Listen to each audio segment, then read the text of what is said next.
मधुश्रावणीक 13हम दिनक कथा। राजा श्रीकरक कथा। श्रीकर नामक राजा रहथि। हुनका एकटा बड़ सुन्दर बेटी भेलनि। जहन हुनकर टिपनि देखाओल गेल तऽ ज्योतिषी कहलनि जे हिनका बड़ अधलाह जोग छनि। छाती लात झोटा हाथ आ सौतनिक पोखरि में 2.5 झाँक माटि उघैत, इएह हिनकर टिपनि में छनि। राजा ई सुनि बड़ दुखी भेलाह। अपन साध्य किछु नहि छनि, ओ एहिमे की कऽ सकतथि। बेटी जखन विवाह करबाक योग भेलथिन तऽ राजा मरि गेलाह। श्रीकर राजाक बेटाक नाम चंद्रकर रहनि। पिताक मृत्युक बाद चंद्रकर राजा भेलाह। माय सतत चंद्रकर के बहिनीक विवाह करयबा लेल तंग करथिन, मुदा चंद्रकर के बहिनीक टिप्पणी के बात मोन छलनि। ओ अपन माय सँ कहलनि, हम बहिनक विवाह नहि करायब। हम हुनकर अपमान नहि सहि सकैत छी। छाती लात झोटा हाथ आ सौतनिक पोखरि 2.5 झाँक माटि उघब देखि हमरा बर्दाश्त नहि होयत। हम एकर निराकरण सोचि रहल छी जे ने केओ हुनका देखतनि आ ने ककरो सँ विवाह हेतनि, ने केओ छाती में लात मारतनि आ ने केओ झोटा में हाथ लगौतनि, ने सौतनिक पोखरि में माटि उघब पड़तनि। राजा चंद्रकर एक निर्जन वन में माटि में एक बड़ पैघ सोनी खुनवाओल। ओहि में रहबाक योग्य एक घर आ एक इनार सेहो बनवाओल। एक चिड़ियाक संग बहिन के ओहि सोनी में बास दऽ देल। ऊपर सँ सोनीक मुँह बंद कऽ देल। कनेक द्वार ओहि में छोड़ि देल गेल जाहि बाटे बसात जा सकय, कोनो तरहे एक आदमी बाहर भीतर कऽ सकय। राजकुमारी अबला छली, हुनका भाई के बात मानऽ पड़लनि। ओ सोन में दिन काटऽ लगली। भाई मास दिन पर खयबा पीबाक वस्तु पठबैत रहथिन।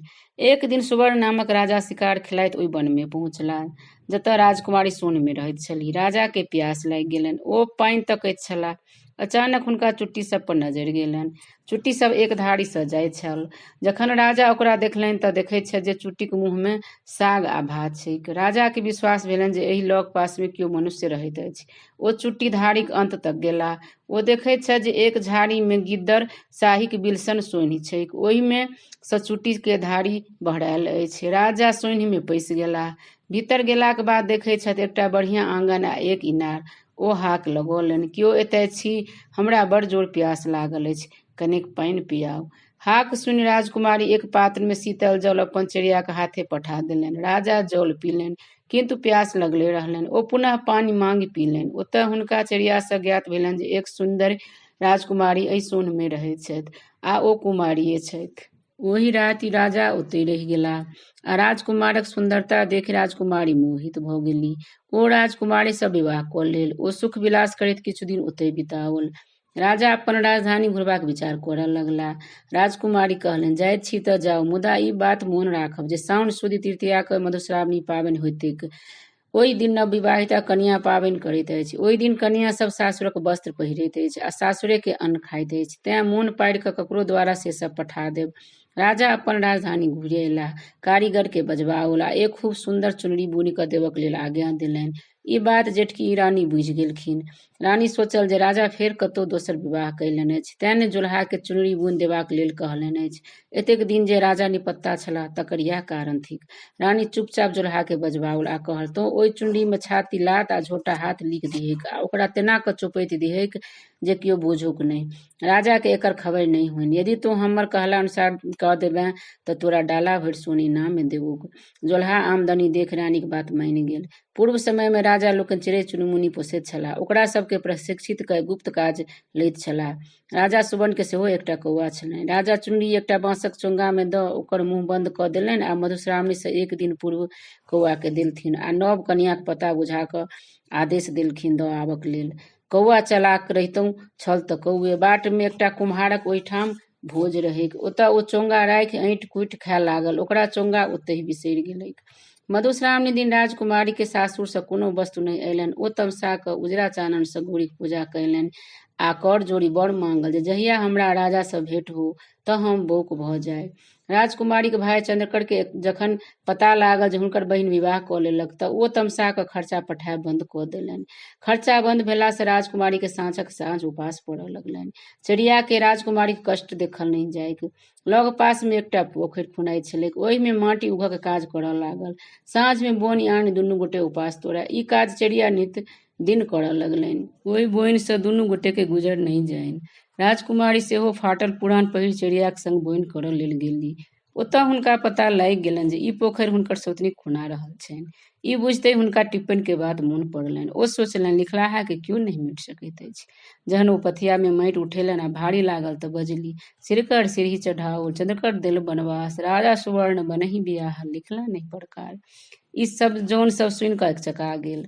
राजकुमारी दोसर पथिया माटि उठाओल आ वएह फकरा बजली। वन में राजा सुवर्णक विवाहक बात सुनि सबके आश्चर्य लगलैक। संजोग से राजा सेहो ओहि दिन पोखरी काज देखबाक हेतु आयल छलाह। ओहो ई फकरा सुनलनि। फकरा सुनि हुनका सब बात मोन पड़ि गेलनि। केना ओ प्यासे व्याकुल राजकुमारी के ओतऽ गेला, केहन ओतऽ हुनका सत्कार भेलनि, फेर विवाहो कयलनि। सब बात राजा के स्मरण होबऽ लगलनि। तकर बाद ओ अपन राजधानी आबि ओहि राजकुमारी के बिसरि गेलाह। राजा के लाज ओ आत्मग्लानि भेलनि। राजकुमारी तेसर पथिया माटि फेकबाक लेल उठेलनि। एहि बेर ओ आधे पथिया फेक सकली। ता बीचे में राजा सुबन हुनका आगा में ठाढ़ भऽ गेला। राजकुमारी के राजा चिन्ह गेला आ पूछलनि जे ई काज किया कऽ रहल छी। राजकुमारी गौरी के वरदान अनुसारे बौक भऽ गेली। ओ राजा के किछु उत्तर नहि दऽ सकली, बौक भेल ठाढ़ रहली। राजा सवारी मंगाय चिड़िया के संग राजकुमारी के राजमहल लय गेला। ओतय स्नान कराय सुंदर पटोरा गहना सब पहिरा रानी के सम्मान देलथिन। तहन राजा के एहि बातक दुख होनि जे बजैत कियाक नहि छथि। चिड़िया से पुछला पर ओ कहलक, मधुश्रावणी दिन अपने पाबनि हेतु किछु नहि पठेलियनि। ओहि ताम से राजकुमारी उजरा फूल आ उजरा चानन से गौरी के पूजा केलनि आ गौरी से वरदान मंगलनि जे जखन हमरा राजा से भेंट हुए तऽ हम बौक भऽ जाय। तें ओ नहि बजैत छथि। राजा जहन सब बात सुनलनि तऽ दुखक पारावार नहि रहल। ओ कौआ के बजा चौंगा के खोज कयलनि। कौआ के ई बात ध्यान से उतरि गेल रहे। खोज करिते ओकरा कुम्हरा ओहिठामक बात मोन पड़ि गेलै। राजा अपन दूत पठा कुम्हरा के बजबौलखिन। तखन ओ कहलकनि जे हमरा एकर जानकारी नहि अछि, तहन हम अपना ओहिठाम खोज करै छी। कुम्हरा तहन आंगन गेल आ खोज केलक तऽ पता लगलै जे भोजक दिन ई चार पर से खसल आ ओकर पुतौह चौंगा उठा कोठी में राखि देलक से रखले रहेक। ओ आनि राजा के देलकनि आ क्षमा याचना केलक। राजकुमारी के तहन संतोष भेलनि जे एहि में राजा कोनो दोष नहीं, कौआ के चंचलता से ई सब फसाद भेल। चौंगा आन जखन राजा देखलनि तखन सब वस्तु ओहिना अनामित छल। चौंगा में से पटोर निकालि जखन देखलनि तऽ देखैत छथि जे ओहि पर लिखल अछि, छाती लात आ झोटा हाथ। राजा के ई देखते देह में जेना आगि लागि गेल। ओ जोलहा के बजाय पूछलखिन जे ई कोना लिखल गेल। जोलहा सब बात विस्तार से कहि देलक। राजा रानी के बजवाई दू खंड कऽ काटि गड़बा देलनि। राजकुमारी के आब बुझा गेलनि जे एहिमे राजा के कोनो दोष नहीं, कौआ के गलती से एतेक फसाद भेल। राजकुमारी अगिला साल मधुश्रावणी दिन ललका फूल आ चानन से गौरी पूजा केलनि आ बोल फुटबाक वरदान मंगलनि। रानी के बोल फुटलनि आ तहन ओ राजाक संग रानी बनि सुख से जीवन बितबऽ लगली। धन्यवाद।